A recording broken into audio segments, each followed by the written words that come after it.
Ja sam te volio svih 20 godina i vrijeme prije dok smo hodali, ljubav je bila iskrena, ali meni se nešto prelomilo prije 2 mjeseca.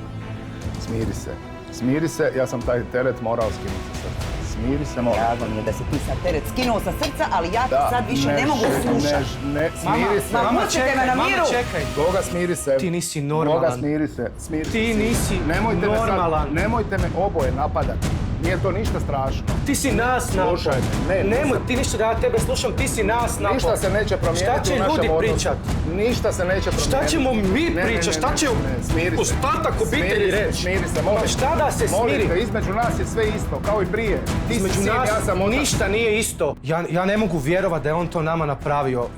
Ja sam mislio da ja osobno poznajem svog oca, ali ja vidim da sam ja 20 godina živio u laži. Taj čovjek nije normalan. On to nije trebao priznat mami, nije trebao priznat meni, nije trebao priznat ni sebi.